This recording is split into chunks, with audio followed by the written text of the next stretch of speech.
Good morning. Ngasigi card message haipete yengminarase ko. Ado April gi tang 13 numajing numit ko. Ado ahambada card message yengase. Ado Sunday nina hari setkadaba color haragadi pink set pa yai, maroon set pa yai ko. Ado timing sina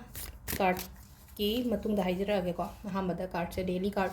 akoina khanba dumaina sidagi 3 cards katang lo thopirase. Card number 1 2 and 3 ko. Sidagi sidagi ama khanbirase aham paise khansira natraga ani shubai khansira subai khansira habado ko si khanbiro aduga yeminarse ko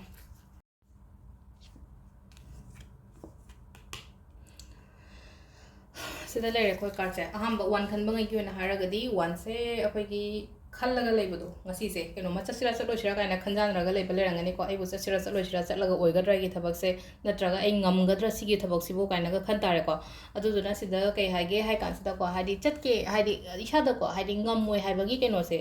thadokpiyo ko hadi ai ngamgani ai tawragadi ngamgani khotani haibagi confident lebiyo ko aduga chatpi ba hai tare ko somna ngasi keno ma chatke haina khallagadi ko dum chathok khotok da kai ba kemta leite ko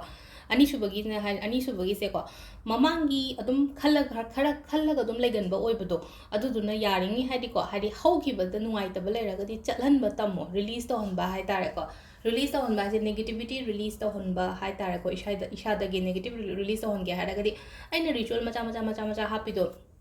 sai ritual do to ba matam da ishada belief ama leina ko sise mai thado agadi ngasagi aigi negative words mayam do mai thado agadi pharani ko aigi khara amadi haibagi aduda ne baina haidi main focus oina haidi ritual macha to holise ritual je tawthokra matung da ishada khangyang yang ina ko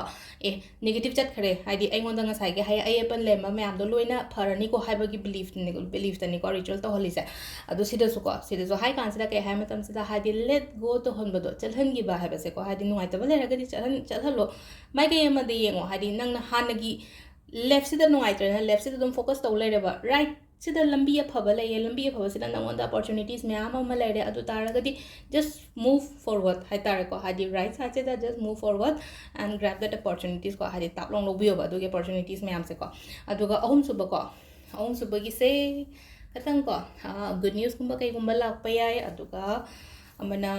hadi good news hadagi sum na hangai aina ga sum taugi ba thabak ko ningjang aina hana taugi ba pot ki magi result kumba lakpa phana lakpa hai tara ko aina karai danu ma invest to kre na traga kaino mai na taugi ba thabak lera gati adugi mai kumba lakpa hai tara ga dain taraga aduga si sina koi card ki message leire atu timing apa base ayu ki pung taruka minute kun tare tagi na 33 ga minute tara mari paum leire adagi 12 ga minute yankai dena ani ga minute kun manga paum leire adagi manga ga minute kun tra tare tagi na nungdaw ni ko manga ga minute kun tra tare sa manga ga minute kun tra tare tagi na nungdangi 8 ga minute yankai aduga atheng bagina 12 ga minute kun trai bandai na pung ani ga minute ani paum leire adagi nongalam dagi